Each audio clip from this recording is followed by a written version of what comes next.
Hello बच्चों, तो बेटा आज डिफरेंस वैसे जो हमारे पास टॉपिक अभी चल रहा है मैथमेटिकल टूल्स, हम मैथमेटिकल टूल्स का ही एक और लेक्चर आज स्टडी करने वाले हैं। तो टॉपिक हमारे पास mathematical tools subject physics class 11th का और लेक्चर नंबर ये जो है 10th है। तो चलिए ज़रा आगे देखें थोड़ा सा। तो अभी तक हमने दो लेक्चर जो है ट्राइगोनोमेट्री में कंप्लीट किए हैं, एक लेक्चर अलाइड एंगल में कंप्लीट हुआ है, लॉगरिथमिक फंक्शंस में एक लेक्चर कंप्लीट हुआ है, कोऑर्डिनेट जियोमेट्री में एक लेक्चर कंप्लीट हुआ है, डिफरेंशिएशन में 3 लेक्चर्स आ गए हैं, आपके पास मैक्सिमम मिनिमम में एक लेक्चर आया है, और आज जो हम स्टडी करने वाले हैं दैट इज इंटीग्रेशन। ठीक है जी, तो चलिए जरा देखिए आगे। सबसे पहले जरा समझते हैं कि इंटीग्रेशन असल में होता क्या है। तो इंटीग्रल कैलकुलस जो है यहाँ पे डिफरेंशियल, पहले अगर मैं आपको पहले ये पॉइंट समझाने की कोशिश करूं थोड़ा सा, तो बेटा डिफरेंशिएशन में मान लीजिए आपके पास y जो होता था that was f of x। सही बात। हम क्या करते थे, हम इसका डिफरेंशिएशन करते थे, dy बाई dx वो हमें मिलता था क्या, f डैश x। ठीक है ना, इसका डिफरेंशिएशन होता था। सही बात। अब ये जो हमारे पास है ये वो फंक्शन है जिसका डेरिवेटिव किया गया है, यानी कि ये जो f ऑफ x है या f डैश x जो है, this is actually differential coefficient, this is differential coefficient of f of x। ठीक है, तो ये f ऑफ x का डिफरेंशियल कोफिशिएंट हुआ। तो डिफरेंशिएशन में हम किसी फंक्शन का डिफरेंशियल कोफिशिएंट फाइंड करते हैं। देखो तो फंक्शन यहां पे ये है, डिफरेंशियल कोफिशिएंट हमें मिला। ठीक, अब यहां पे आपके पास इंटीग्रल कैलकुलस जो है the differential coefficient of a function is given. तो अब क्या होगा, अब इस केस में इंटीग्रेशन में, तो डिफरेंशिएशन में आप क्या करते हो, डिफरेंशिएशन में आप f ऑफ x जो है ये गिवन है और f डैश x जो है वो फाइंड करते हो। तो ये आपके पास है given and this you calculate. ठीक, now in case of integration, अगर हम इंटीग्रेशन की बात करें, अगर हम बात करें इंटीग्रेशन की, तो इंटीग्रेशन के केस में आपको दिया जाएगा ये f डैश x और आपको फाइंड करना होगा f ऑफ x। क्या फाइंड करना होगा, ठीक, so this will be given and this you have to find. तो अगर आप यहां से भी एनालाइज करने की कोशिश करो, अगर आप ध्यान से समझने की कोशिश करो, तो आपको शायद यहां पे ये पता चल रहा होगा कि जो इंटीग्रेशन है वो डिफरेंशिएशन का उल्टा प्रोसेस है। मतलब जो चीज हम डिफरेंशिएशन में करते हैं उसी का उल्टा प्रोसेस हम क्या करते हैं इंटीग्रेशन में। अब जरा देखो, यहां पे डिफरेंशिएशन में आपको फंक्शन दिया गया था। देखो ये जो है ना, यहां पे this here is a function, this here is function, और ये जो है ये यहां पे डिफरेंशियल कोफिशिएंट है। तो इसका मतलब ओके, सो आपके पास यहां पे ये f डैश x जो है this is actually a function. ठीक, और जो आप ये f ऑफ x फंक्शन है और जो आपके पास f डैश x है इसको कहा जाएगा डिफरेंशियल कोफिशिएंट। क्या कहा जाएगा बेटा, डिफरेंशियल कोफिशिएंट। तो आपके पास जो आपके पास डिफरेंशिएशन है, डिफरेंशिएशन में आप किसी भी फंक्शन का डिफरेंशियल कोफिशिएंट कैलकुलेट करते हो। क्या कैलकुलेट करते हो, डिफरेंशियल कोफिशिएंट। अच्छा, अब अगर हम इंटीग्रेशन की बात करें तो इंटीग्रेशन में हम डिफरेंशियल कोफिशिएंट से वापस वो फंक्शन ये ढूंढते हैं। तो देखो, in integral calculus the differential coefficient of a function is given. तो ये दिया गया है, we are required to find the function. ठीक, अच्छा, तो ये इंटीग्रेशन है, असल में ये वाला पॉइंट जरा ज्यादा इंपॉर्टेंट है। ये जो इंटीग्रेशन है ना बेटा, ये असल में है समेशन। क्या है, असल में हम इस इंटीग्रल के थ्रू सम करते हैं।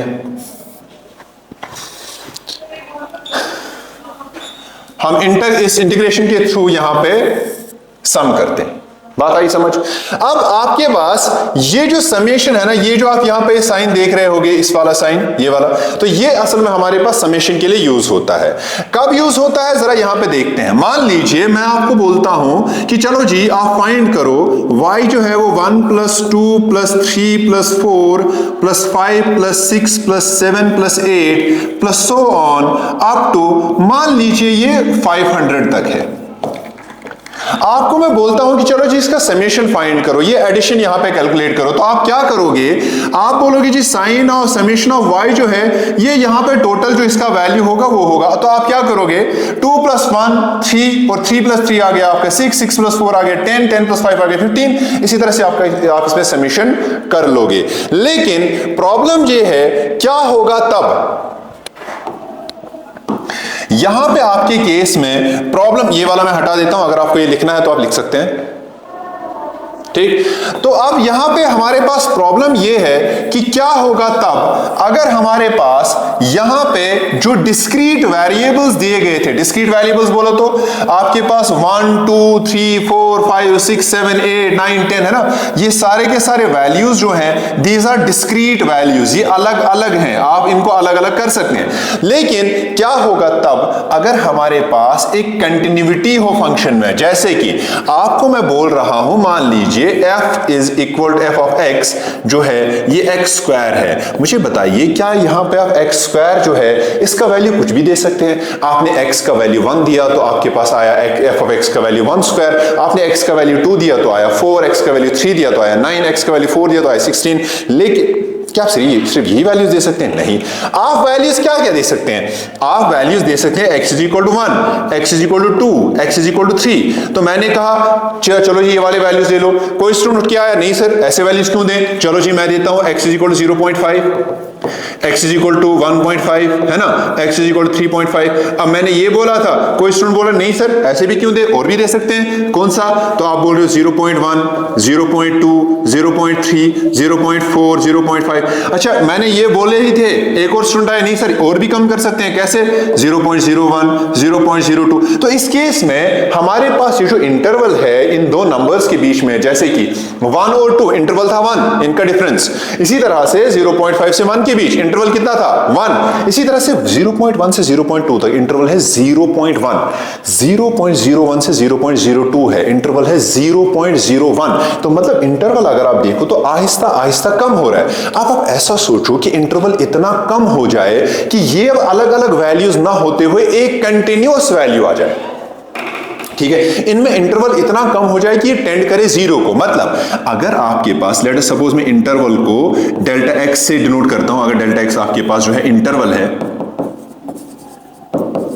अगर ये डेल्टा x टेंड करेगा 0 को, तब ये जो समेशन है ना, ये जो समेशन है ये अब रिप्लेस किया जाता है ऐसे इंटीग्रल एक वैल्यू से। तो जरा देखो तो यहां पे summation is used for summation of discrete values while integral sign is used for continuous function. Continuous function जैसे कि x स्क्वायर हुआ। अच्छा अब एक और चीज यहां समझो, एक और चीज समझ लीजिए, पहले मैं पूरा ही एक इरेज कर देता हूं। अब एक और चीज समझो जरा, यहां पे अगर आप देखेंगे मैंने अभी आपको बताया कि जो आपके पास y = f ऑफ x है, ये आपके पास कहलाएगा क्या, फंक्शन, क्या कहलाएगा।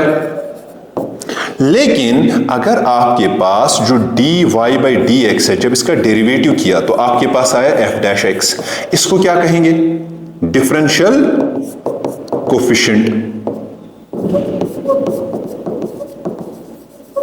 ठीक। अब यहां पे जो डिफरेंशिएशन है ना, जो डिफरेंशिएशन है जो मैंने अभी आपको बोला, डिफरेंशिएशन में हम फंक्शन से जाएंगे कहां, डिफरेंशियल कोफिशिएंट में। लेकिन इंटीग्रेशन में हम क्या करेंगे, हम जाएंगे डिफरेंशियल कोफिशिएंट से वापस फंक्शन की तरफ। बात आपको समझ में आ रही है बेटा। अब यहां पे एक और चीज जरा समझो, वही चीज यहां पे कही गई है, इफ आई इज इंटीग्रेशन, जरा चेक करो, आई अगर हमारे पास इंटीग्रेशन है f ऑफ x का with respect to x, then ये जो हमारे पास आई होगा ये f'(x) होगा, सॉरी ये आपके पास integral of f of x dx होगा। अच्छा इसी केस में अगर मैं इसको यहां पे ये जो फंक्शन लूं, देखो आपके पास i is equal to integral of f of x dx। मैंने अभी आपको बताया कि differentiation and integration are reverse processes of each other, are reverse processes of each other, ये एक दूसरे का उल्टा काम करती हैं। मतलब अगर मैं इसका डिफरेंशिएशन करूं, derivative, taking derivative on both sides,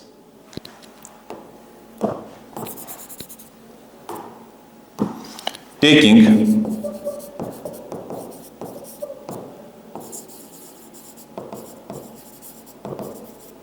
derivative on both sides, तो आपके पास d i by d x होगा d by d x of integral of, sorry,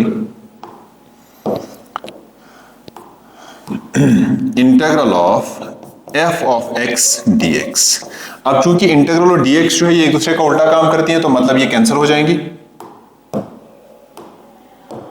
मतलब ये जाएगा इसके साथ, तो इसका मतलब जो D I divided by d x होगा वो आपके पास सीधा सीधा F dash, sorry, F of x d x होगा। वही यहां पे, अच्छा चूंकि आप ये डेरिवेटिव भी खत्म हो गया तो अब डी एक्स भी खत्म हो जाएगा, क्योंकि डी एक्स का आप क्या ही फायदा है। ठीक है, इंटीग्रल तो खत्म हो गया ना, तो इंटीग्रल खत्म होने पे आपके पास किस वेरिएबल के रेस्पेक्ट में डिफरेंशिएशन है, इंटीग्रेशन है, वो भी खत्म हो जाएगा। तो अगर आप देखो तो D i by d x आपको एफ ऑफ एक्स के बराबर आया। ठीक है, बात समझ आई। अच्छा, अब यहां पे अगर आप ये लिखना चाहते हो तो आप इसको वीडियो को पॉज करके लिख सकते हो, मैं थोड़ा सा और इसी पे लिखूंगा। चलिए आगे बढ़ते हैं। अब जरा ध्यान से देखेंगे आगे की तरफ, पेन और कॉपी नीचे। बेटा मान लीजिए, या चलो आई थिंक ये वाला जो है ना, मैं आपको थोड़ा आगे की स्लाइड्स में दोबारा एक्सप्लेन करूंगा, जब मैं पहले आपको फॉर्मूलाज ऑफ इंटीग्रेशन बता दूंगा। ठीक है, तो चलिए हम चलते हैं अगली स्लाइड की तरफ। तो नेक्स्ट स्लाइड में अब हम डिफरेंशिएशन, जो हमारे पास जिस तरह से हमने डिफरेंशिएशन के फॉर्मूला सीखे थे, उसी तरह से इंटीग्रेशन के भी कुछ फॉर्मूलाज हैं, और वो फॉर्मूलाज हम यहाँ पे स्टडी करने वाले हैं, और उन्हीं फॉर्मूलाज के बेस पे हम क्वेश्चन को सॉल्व करेंगे। बस सबसे पहला फॉर्मूला है, ये फॉर्मूला जो है ना, ये आपको याद हमेशा रहनी चाहिए, वरना इसके बगैर काम नहीं बनेगा। Integral of x raised power n d of x, तो बेटा इसका x raised power n plus one divided by n plus one plus c. आप यहां पे देख सकते हो कि ये जो सी है ना, इस सी को बोलते हैं ऑर्बिट्री कांस्टेंट। क्या बोलते हैं? जो सी आपके पास है, this C is called as arbitrary constant. अच्छा, ये क्यों ऐड किया जाता है सर? तो वो हम आगे आपको दिखाएंगे जब हम आपको एक क्वेश्चन की प्रैक्टिस कराएंगे। ठीक, अभी के लिए आप ऐसे इसको रखो। इंटीग्रल ऑफ, अगर x dx होगा तब तो वो आएगा सीधा सीधा, देखो आप x की जगह है 1, सॉरी पावर की जगह 1 है ना, तो आएगा x square divided by 2 plus c। इसके बाद integral of a constant times dx, तो यहां पे ये कांस्टेंट जो है ये बाहर आता है, और उसके बाद ये dx का इंटीग्रल आता है x प्लस c। इसके बाद integral of 1 divided by x dx is ln of x plus c। शायद आपको इन फॉर्मूलाज में कुछ कुछ सिमिलैरिटी नजर आ रही होगी डिफरेंशिएशन के साथ। अब किस तरह की सिमिलैरिटी जरा बताते हैं। मुझे बताओ बेटा, अगर आपके पास फॉर एग्जांपल देखो यहां पे कांस्टेंट का डेरिवेटिव है इस तरह से, मुझे बताइए अगर आपके पास कांस्टेंट टाइम्स x है, अगर इसका आप करोगे डिफरेंशिएशन, क्या करोगे? कांस्टेंट टाइम्स x है, जरा आप क्या करो, कांस्टेंट टाइम्स, सॉरी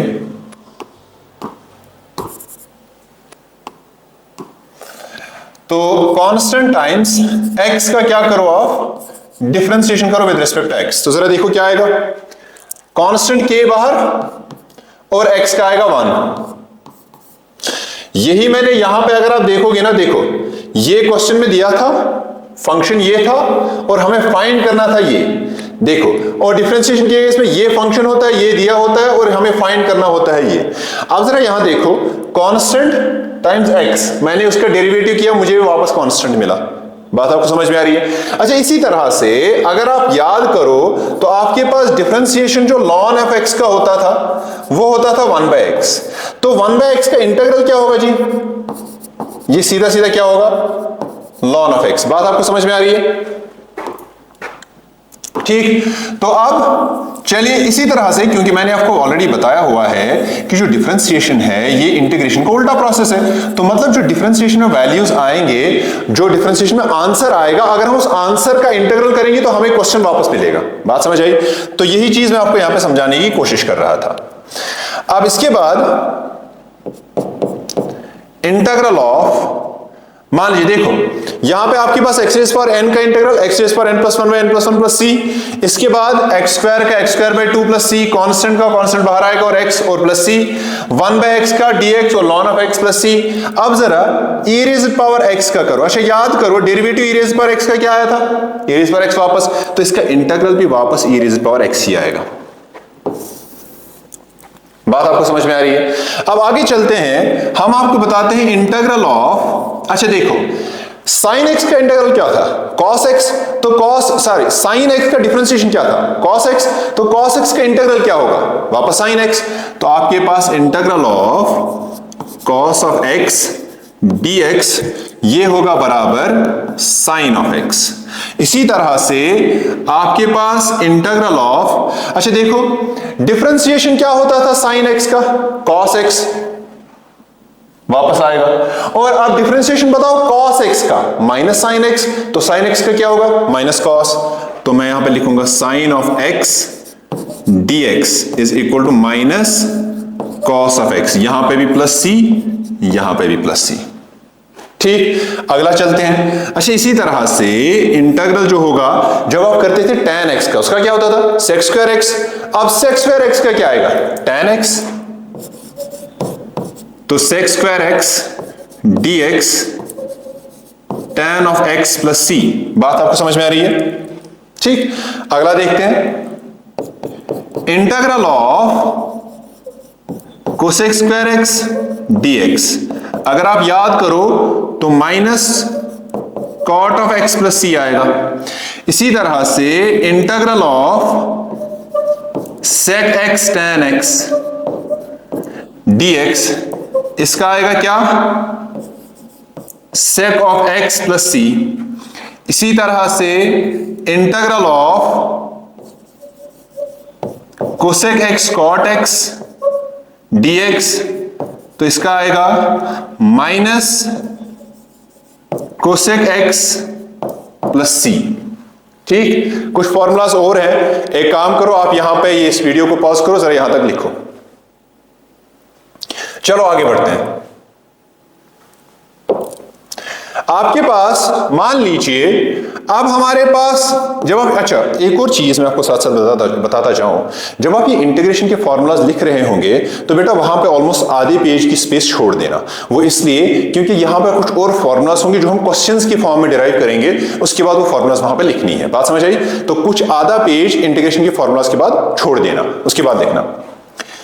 तो इंटीग्रेशन के इसका एक और फॉर्मूला है। मान लीजिए मैं इंटीग्रल कर रहा हूं कई सारी फंक्शंस का एक साथ, f1x plus minus f2x plus minus f3x plus minus f4x so on up to fnx, ठीक है, प्लस और माइनस भी, और सबका इंटीग्रल है dx के कॉरस्पॉन्डिंग। तो बेटा इसका जो आंसर इस पे जो जब हम प्रोसीड करते हैं तो हम कैसे करते हैं कि हम अलग अलग से इंटीग्रल इसका करेंगे। f1x dx plus minus integral of f2x dx plus minus integral of f3x dx plus minus integral of f4x dx plus minus so on up to integral of f of nx dx। ठीक, तो अब तक आप इतनी formulas याद रखोगे। आधे page की स्पेस जिस तरह से मैंने यहां छोड़ी है, आप भी अपने पेज पे आधे पेज, अपनी कॉपी पे आधे पेज की स्पेस जो है ना वो छोड़ देना। और चलते हैं जरा क्वेश्चंस की तरफ। सबसे पहला सवाल बहुत ही सिंपल और सरल सा सवाल है, integrate with respect to x। पहला जो क्वेश्चन है that is x raise power 11/2। तो जरा देखते हैं, तो क्वेश्चन आपके पास है integral of x raised power 11/2 dx का वैल्यू फाइंड करना है। तो बेटा मुझे ये बताओ, सबसे पहले मुझे ये बताओ यहां पे फॉर्मूला कौन सा यूज होगा। तो फॉर्मूला यूज्ड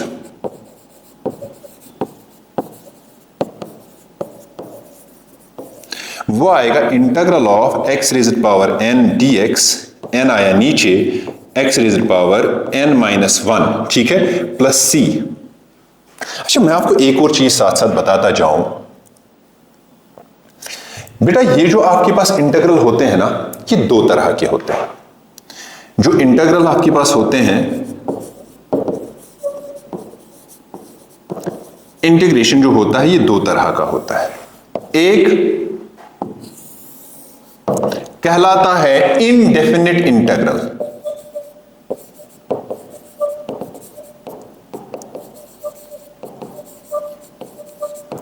दूसरा कहलाता है डेफिनिट इंटीग्रल। इनडेफिनिट इंटीग्रल जैसा इसका नाम है ना, वैसा इसका काम भी है। इनडेफिनिट इंटीग्रल में हम इंटीग्रल सॉल्व तो करते हैं, लेकिन हम फाइनल वैल्यू के बारे में श्योर नहीं होते कभी भी, ठीक है। सो यहां पे मैं लिखूंगा नॉट श्योर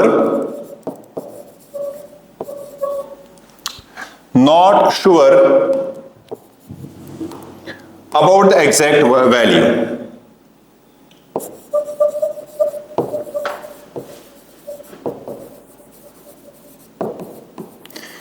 अब यहां पे हम श्योर होते हैं, श्योर अबाउट एग्जैक्ट वैल्यू। जरा देखते हैं कैसे। मान लो आपके पास एक इस तरह का एक कर्व है, या पेज पे कहीं भी लाइन डाल के ये वाला हिस्सा लिख सकते हो। आपके पास इस तरह का एक ग्राफ है, आपको क्या करना है, आपको area under the plot calculate करना है।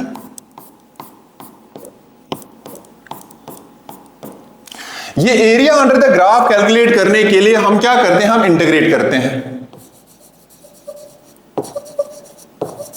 Area under graph. तो हम क्या करेंगे, ये होगा इंटीग्रेट, कैसे होगा ये, integrate y with respect to x, तो ये वैल्यू इसका होता है। अब जरा देखो, आपको इसके नीचे क्या करना है, एरिया कैलकुलेट। तो ये असल में इंटीग्रेट क्यों करते हैं, हमने क्या किया, हमने इसको छोटे छोटे हिस्सों में डिवाइड किया। देखो पहले ये वाला हिस्सा लगाया, उसके बाद ये वाला, मैं इसको दूसरे कलर से बना देता हूं। यहां पे एक हिस्सा हो गया, यहां पे दूसरा हिस्सा हो गया। अच्छा क्यों ये हिस्से क्यों करेंगे, ये हिस्से इसलिए करेंगे क्योंकि हमें क्या चाहिए, ये जो अगर आपको इसका एरिया कैलकुलेट करना होता आप लेंथ इनटू ब्रेड्थ कर लेते, लेकिन प्रॉब्लम ये है कि आपके पास से ऊपर जो कर्व है ये स्ट्रेट नहीं है। तो इसको स्ट्रेट करने के लिए हम क्या करेंगे, हम इसको छोटे छोटे हिस्सों में डिवाइड कर देंगे। अच्छा छोटे छोटे हिस्सों में डिवाइड किया तो आपको पता चल रहा, आपको यहां पे अंदाजा हो रहा होगा कि ये हिस्से अब स्ट्रेट होने लग रहे हैं, ठीक। इसी तरह से आप यहां पे देख सकते हैं, ये वाला हिस्सा, ये वाला हिस्सा, और इस तरह से ये वाला हिस्सा और ये वाला हिस्सा, ये अब स्ट्रेट होने लग रहे हैं, लेकिन अभी स्ट्रेट हुए नहीं है। अगर हम मान लीजिए यहां से यहां तक जो है ये डेल्टा एक्स है, अगर इस डेल्टा एक्स को मैं टेंड करूंगा जीरो की तरफ, like I do infinite parts of this area, मैंने यहां पे इन्फिनिट पार्ट्स कर दिए। तो अगर हम इन्फिनिट पार्ट्स करते हैं लाइक इस तरह से, ऑब्वियसली बात है infinite parts I can't do here, but आप देख सकते हो कि अब ये जो हर एक एरिया है इसका लेंथ स्ट्रेट है और ब्रेड्थ भी स्ट्रेट है, तो अब इसका एरिया निकालना हमारे लिए आसान हो जाएगा। लेकिन अच्छा वही होता है इंटीग्रेशन, क्योंकि ऑब्वियसली बात है जब समेशन करेंगे ना सारी एरियाज का, तो वही इंटीग्रेशन हो गया।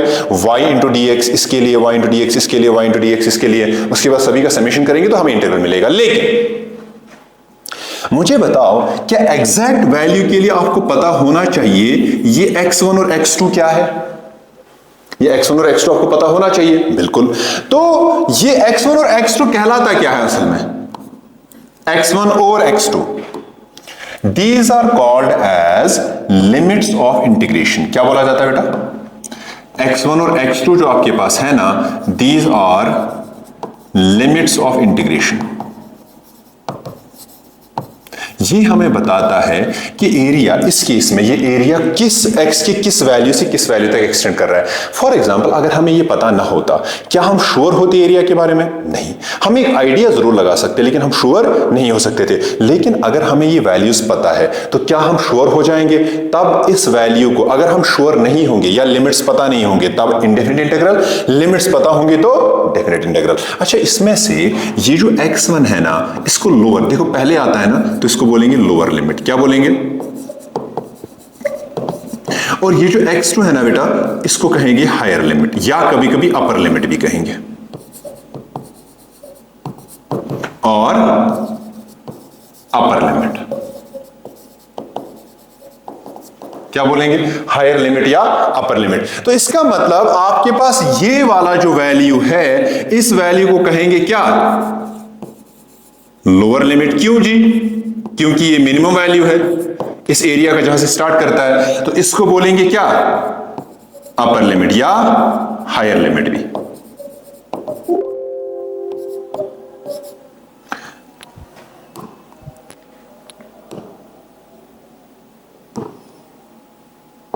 तो इसको कहेंगे यहां पे क्या?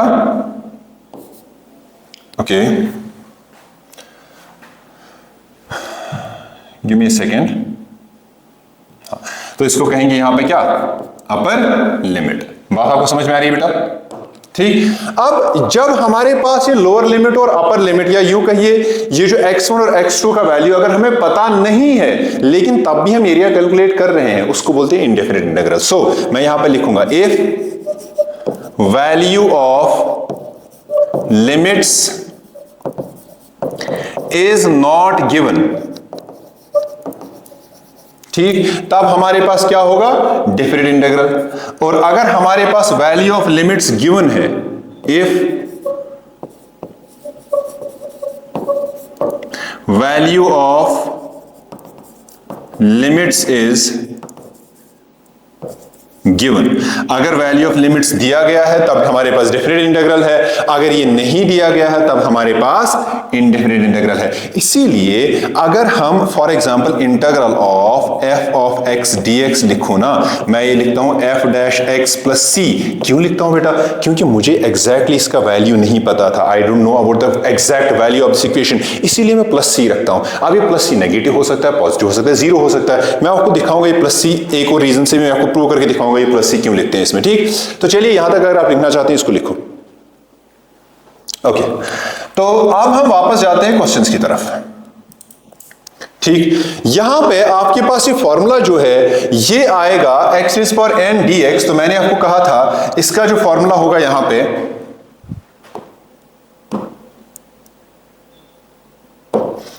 ओके, ये जो यहां पे है ना बेटा, this formula is not like this, this is wrong here, so I will write it as integral of x raised to power n dx। अगर आप देखेंगे वो x raised to power n plus 1 divided by n plus 1 होता है plus c। तो ये है जो इसमें हम फॉर्मूला यूज करेंगे। क्या आपको बात समझ में आ रही है? तो चलिए जरा इसमें ये फॉर्मूला यूज करके देखते हैं। तो बेटा आपके पास integral of x raised to power 11/2 dx है ना, तो मुझे बताइए n का वैल्यू पहले तो इसमें, तो ये हमें कैलकुलेट करना है। तो n का वैल्यू बोलो तो जरा सा, 11/2 चेक करो, x raise power n dx। अच्छा, यहां पे आपके पास यहां पे n की जगह अगर आप देखेंगे तो वो आएगा आपके पास 11/2। तो इसका मतलब इसका जो सीधा सीधा जो डेरिवेटिव होगा, मान लीजिए ये आपके पास f ऑफ x है, तो जो आपके पास f डैश x होगा, या यूं कहिए जो इसका इंटीग्रल होगा, अगर मैं यहां पे इसका इंटीग्रल सॉल्व करूं तो आपके पास इसका इंटीग्रल जो होगा that will be x raise power 11/2। देखो n plus 1 divided by n plus 1, ठीक, प्लस आएगा c। अच्छा जरा देखो, तो देखो 11/2 एलसीएम करो तो वो आएगा आपके पास 13/2, तो वो आएगा आपके पास x raise power 13/2, x raise power 13/2 divided by, इसका एलसीएम करेंगे तो 13/2 आएगा। तो वो आएगा आपके पास 2 divided by 13 multiplied by x raise power 13 by 2 plus c, और प्लस सी आपके पास यहां भी आएगा। बात आपको समझ में आई? ठीक, तो ये आ गया आपका पहला सवाल, नोट करो इसको। ठीक, अगले सवाल की बात करते हैं। अगला सवाल जो आपके पास है वो है एक्स रेज पावर -7 dx, ठीक है ना। तो अब हमें एक्स रेज पावर -7 का इंटीग्रल कैलकुलेट करना है। सबसे पहले सवाल देखिए जरा सा, आपके पास इंटीग्रल जो है that is x raise power -7 dx। तो बेटा जरा बोलो n का वैल्यू क्या है? -7। जरा फॉर्मूला चेक करके देखो, x raise power n dx। अच्छा, तो अगर हमारे पास n का वैल्यू -7 है तो किस तरह से लिखेंगे?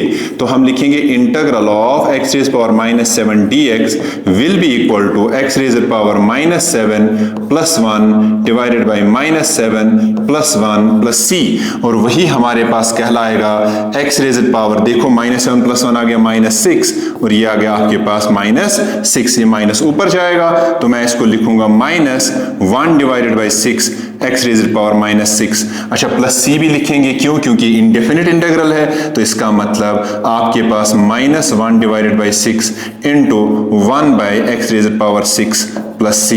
तो ये इसका बेटा आंसर आया। अब जरा ध्यान से यहां पे समझने की कोशिश करो, मैं ये c क्यों लिख रहा हूं बार बार, जरा चेक करो। वो इसलिए, ये जो इंटीग्रल है ना, इसमें हमें लिमिट्स का कोई आइडिया नहीं है। ये जो इंटीग्रल है ना, लिमिट्स का कोई आइडिया नहीं दिया गया है। तो आपके पास जो लिमिट्स है, लिमिट्स आर नॉट गिवन। अब लिमिट्स दिए नहीं गए हैं तो इसका मतलब आपके पास जो इंटीग्रल होगा ये इंडेफिनिट इंटीग्रल होगा। बात आपको समझ में आ रही है? ठीक, वीडियो को पॉज करो, इसको जल्दी लिखो। आगे बढ़ते हैं। अगला सवाल आपके पास integral of x square minus cos x plus 1 by x dx। तो सबसे पहले जरा देखो ध्यान से, पहला यहां पे जो फॉर्मूलाज मैं यूज करूंगा, फॉर्मूलाज टू बी यूज्ड। सबसे पहला integral of f1x plus minus f2x plus minus f3x और dx। देखो तो तीन फंक्शंस यहां भी, तीन यहां भी, इनको क्या करते थे हम? अलग अलग करते थे। f of x dx plus minus integral of f2x dx plus minus integral of f3x dx। बात समझ में आई बेटा? तो चलो वही करो यहां पे भी। तो आपके पास सबसे पहले जो यहां पे लिखा गया है integral of x square minus cos x plus 1 by x dx। तो सबसे पहले इंटीग्रल को अलग अलग करेंगे, तो मैं लिखूंगा integral of x square dx minus, यहां तो माइनस ये बीच में, integral of cos of x dx plus यहां तो प्लस बीच में इंटीग्रल ऑफ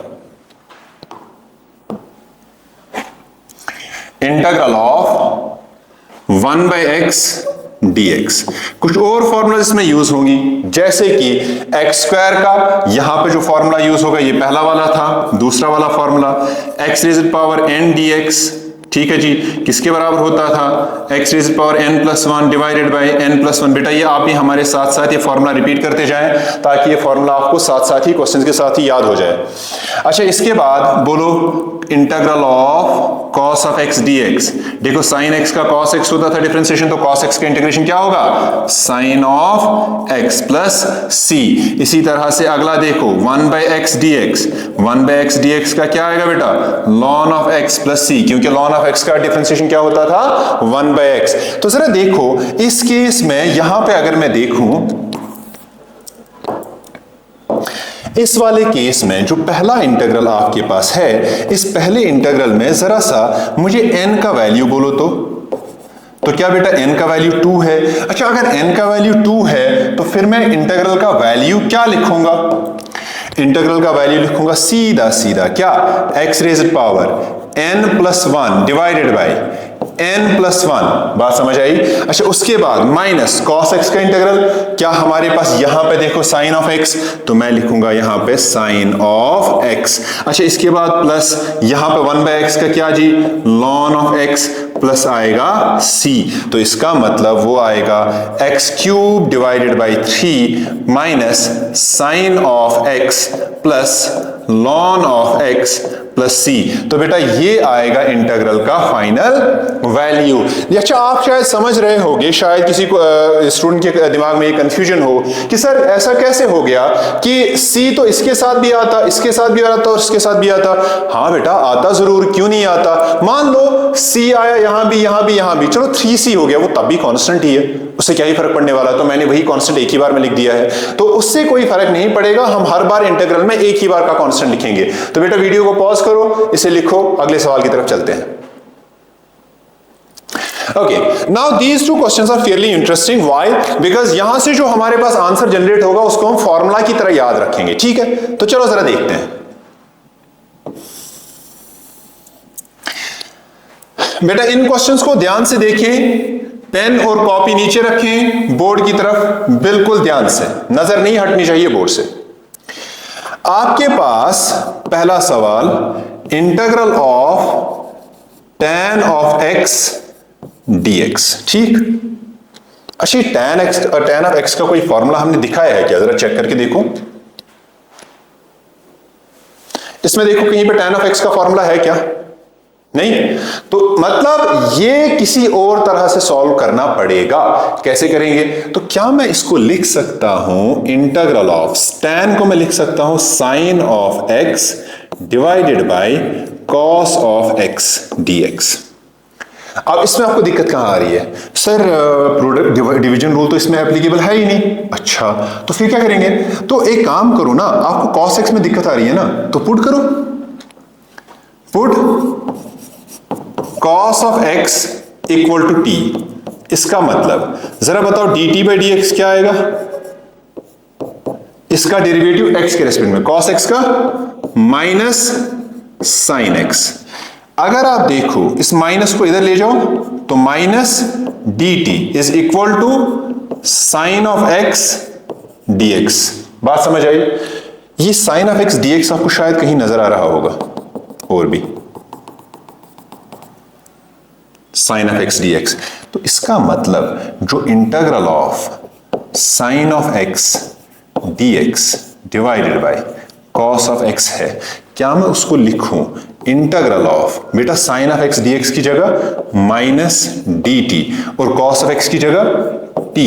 बात समझ में नहीं आ रही है। अच्छा, ये माइनस को बाहर करो तो minus integral of dt divided by t। अब कोई फॉर्मूला यूज होगा क्या, बिल्कुल होगा। कौन सा, इंटीग्रल ऑफ 1/x dx। बेटा किसके बराबर होता है, क्या ln of x plus c। तो अगर ये ln ऑफ x हो गया तो ये क्या हो गया, ln ऑफ t। तो इसका मतलब इंटीग्रल ऑफ साइन ऑफ x, अब मैं इंटीग्रल ऑफ साइन x नहीं लिखूंगा, अब मैं सीधा सीधा लिखूंगा tan x, क्योंकि हाँ असल में हमें क्वेश्चन जो है वो tan ऑफ x है। तो आपके पास यहां पे आएगा integral of tan of x dx will be equal to, बेटा जरा ध्यान से, ये आएगा minus ln of t plus c। अच्छा, ये t किसके बराबर, जरा चेक करो तो cos ऑफ x। तो क्या मैं लिखूं is equal to minus ln of cos of x plus c। क्या बेटा आपको बात समझ में आई। तो इसका मतलब आपके पास integral of tan of x dx बराबर था minus ln of cos of x plus c। बेटा जरा ध्यान से देखो, ये एक और फॉर्मूला निकल आया, tan x का सीधा सीधा इंटीग्रल। तो हम वापस जाएंगे उसी पेज पे जहां पे हम इंटीग्रेशन की फॉर्मूलाज लिख चुके थे, तो एक और फॉर्मूला यहां पे हम करेंगे ऐड, और वो फॉर्मूला कुछ ऐसे है, integral of tan of x dx। ठीक, ये आएगा minus ln of cos of x plus c। ठीक, ये भी याद रखेंगे। अगले सवाल की जरा इस स्लाइड में बात करते हैं। बेटा अगला सवाल जो है that is integral of cot x dx. मैं लिख लेता हूं यहां पे integral of cot of x dx. एक काम करो, इसमें जरा वीडियो को पॉज करो, इसको ट्राई करो पहले तो। ठीक, चलो आई होप कि आपने ये ट्राई कर लिया होगा और आई होप कि ये सभी को इसका आंसर आ गया होगा। बट अगर नहीं आया है तो जरा बोर्ड की तरफ ध्यान से देखिए और जिनका आंसर आया भी है वो भी देखो, कहीं पता चलेगा गलती तो नहीं हुई। Integral of cot of x dx, क्या मैं लिख सकता हूं इंटीग्रल ऑफ कॉट एक्स को क्या लिखूंगा बेटा? Cos of x divided by sine of x dx. अच्छा यहां पे दिक्कत थी कॉस एक्स में, वहां पे दिक्कत किसमें? साइन एक्स में। तो पुट करो, तो हम क्या करेंगे? Put cos of x equal to t. तो इसका मतलब d t by d x, cos sine x का था कॉस एक्स का माइनस साइन एक्स। ओके, यहां पे हमें पुट करना है साइन नॉट कॉस, क्योंकि डिवीजन साइन में है ना, डिवाइड में साइन है, तो इसलिए हम क्या पुट करेंगे? साइन। तो put sine of x equal to t. इसका मतलब d t by d x और साइन एक्स का क्या आएगा बेटा? Cos of x. तो या मैं ऐसे लिखूं क्या? D t is equal to cos of x d x. अच्छा ये कॉस ऑफ एक्स कहीं और भी नजर आ रहा है क्या? तो integral of cos of x divided by sin of x dx जो बराबर था integral of cot of x dx के। तो बेटा जरा ध्यान से समझो और देखने की कोशिश करो, ये चीज कहीं ये तो नहीं, तो मतलब मैं cos of x dx की जगह क्या लिखूंगा? सीधा dt। तो लिखो फिर, तो integral of dt divided by sine x की जगह दिस। बात समझ आ रही है क्या? तो साइन एक्स की जगह क्या आएगा? क्या सीधा सीधा t?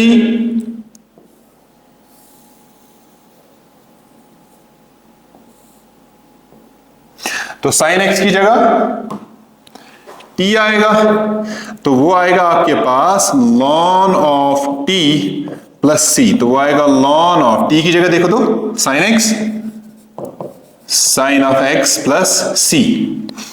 तो इसका मतलब this implies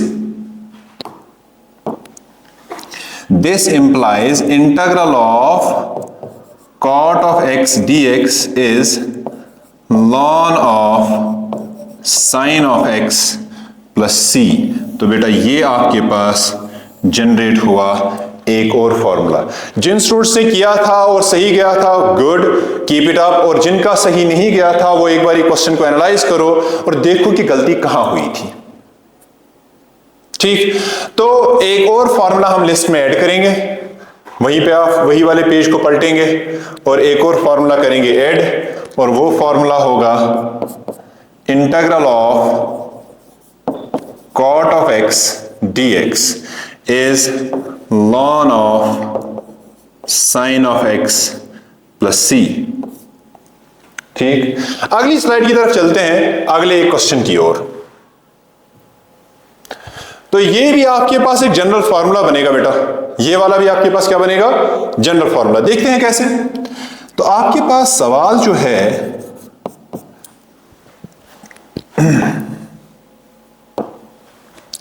that is integral of 1 divided by ax plus b dx। अच्छा यहां पे दिक्कत क्या नजर आ रही है आपको? क्या पूरा का पूरा ax प्लस बी? अरे यार आपके पास 1 बाई x होता तो आप ln x लिखते, लेकिन आपके पास ax प्लस बी है तो आपके पास पूरा का पूरा ax प्लस बी है ना, तो सारा का सारा ही पुट करो। तो आपको क्या करना है? पुट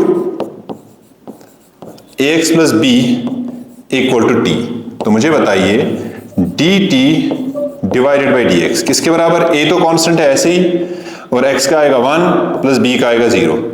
अगर आप देखो तो आपके पास जो dt आएगा that will be a dx, या dx किसके बराबर आएगा बेटा? 1 बाई a dt।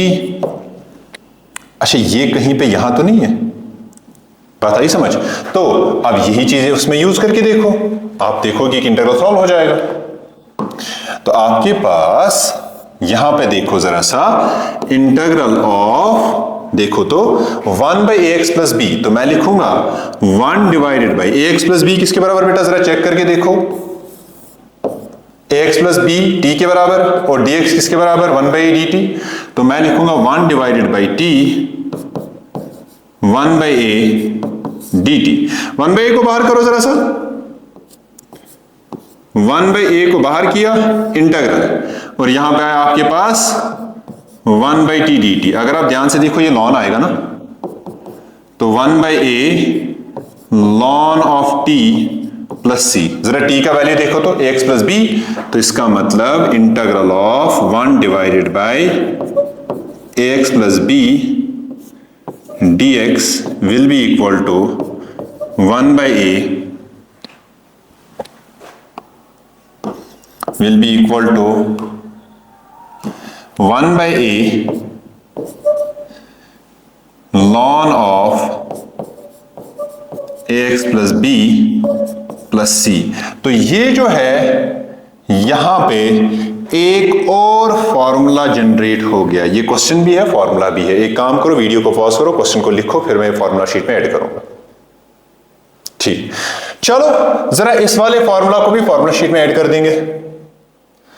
तो आपके पास अगला फॉर्मूला क्या था, integral of 1 divided by ax plus b dx बराबर होगा ln of ax plus b plus c, और 1 डिवाइडेड बाई a मल्टीपल में आ जाएगा। बात समझ में आ रही है बेटा? तो यहां पे फॉर्मूला शीट कंप्लीट हो गया, तो ये फॉर्मूला भी इस शीट में ऐड करो, तो हम आगे इसमें बात करते हैं और क्वेश्चंस की। तो चलो जरा और क्वेश्चंस की बात करें। ये वाला बहुत ही सरल सा सवाल है। पहले कौन सा फॉर्मूला यूज होगा, पहले ये वाला फॉर्मूला यूज होगा, देखो तो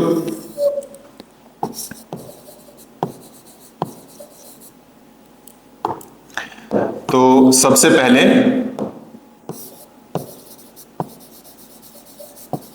formulas to be used, integral of f1x integral of f2x dx।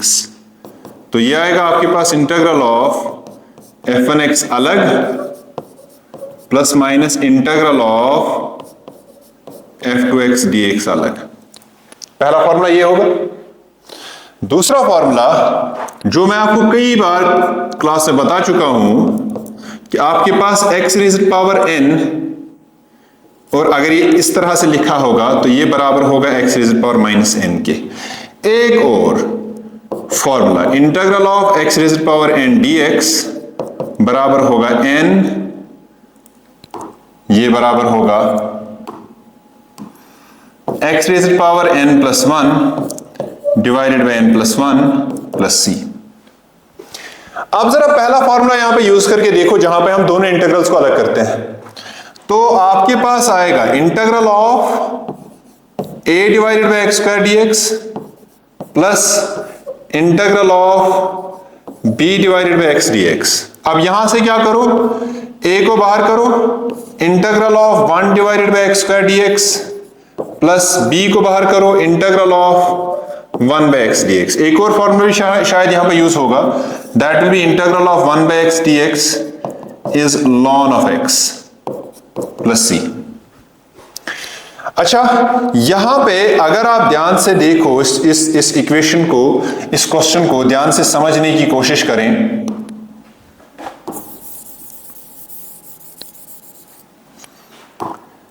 इस क्वेश्चन को ध्यान से समझने की कोशिश करो। मैंने आपको बताया था a बाहर आएगा, यहां पे क्या b बाहर आएगा, तो आपके पास a, और इसको मैं लिखूंगा x raised power minus 2 dx और प्लस b, और यहां पे आएगा क्या 1 बाई एक्स का ln ऑफ x। ठीक। और यहां पे अभी चूंकि सारे इंटीग्रल सॉल्व नहीं हुए हैं, या चलो मैं ऐसे ही रख देता हूं, इस वाले को अभी के लिए इंटीग्रल ऑफ 1/x dx। जरा इसके लिए n का वैल्यू बोलो तो हियर, इसके लिए n का वैल्यू इज -2, तो इसका मतलब वो आएगा a x raise power -2 + 1 divided by -2 + 1 plus ln of x plus c। थोड़ा सा और सॉल्व करो इसको, थोड़ा सा और सॉल्व करते हैं। तो आपके पास इंटीग्रल जो वो इंटीग्रल का वैल्यू आएगा, देखो यहां पे a बाहर ही था ना, तो a आएगा ऐसे, इसको मैं यहां पे ब्रैकेट में रखूं तो ज्यादा अच्छा रहेगा। तो a आएगा बाहर ही ब्रैकेट में x raise power -1 divided by -1 plus ln of x plus c। जरा चेक करो, -2 + 1 -1 आया, -2 + 1 -1 आया, ये माइनस ऊपर जाएगा तो आएगा -a, और ये आएगा 1 डिवाइडेड बाय x, ये वाला, plus ln of x plus c, तो वो आएगा बराबर -a divided by x plus ln of x। अच्छा एक और चीज भी शायद यहां पे b भी था ना कहीं पे, हाँ वो b भी तो था इधर, तो ये आपके पास यहां पे b भी साथ में आएगा, तो यहां पे आएगा ये क्या, b ln x। तो ये हुआ इस इंटीग्रल का आंसर। तो बेटा एक काम करो, वीडियो को पॉज करो और इसको लिखो, ठीक है। तो मैं आपको, वैसे तो आज हम लेक्चर यहीं पे खत्म करने वाले हैं, बट मैं आपको थोड़ा सा आइडिया बता दूं कि हम नेक्स्ट लेक्चर में क्या पढ़ने वाले हैं।